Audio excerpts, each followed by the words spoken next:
Welcome, it's day 15 of the Advent calendar, and the Vik-a-min for today is the S word. Yes, you've guessed it, it's sugar. Yep, got to get it in there every year.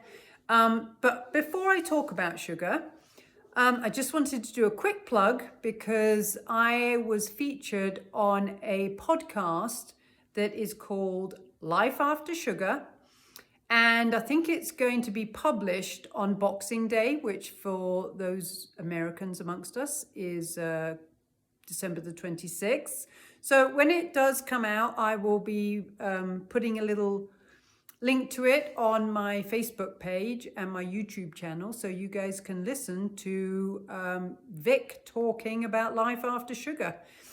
But one of the things that I did talk about in the podcast, spoiler alert, was that how sugar should be avoided because it feeds infections. And guess what? The COVID virus is an infection. And it is also an inflammatory virus. So sugar also feeds inflammation. And we can talk a lot about healthy diets and different ways to eat. There's so many different diets out there. There's the low histamine diet, there's the keto diet, there's paleo, there's so many intermittent fasting. But from a health standpoint, sugar is not good for you. And we need to moderate the amount of sugar we consume every single day. I don't mean for you to cut it out completely. Everybody likes a bit of sugar, especially this time of year.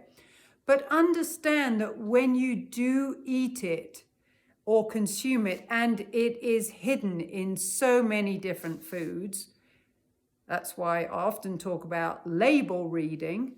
But when we eat it, our body goes right into that inflammation, and we are susceptible. If we are exposed to infection and we are in that high sugar state, more likely the infection is going to take root in our body. So just try and be aware. Like I said, you don't have to cut it out, but be aware of some of the foods that may be snuck into your diet that do contain sugar.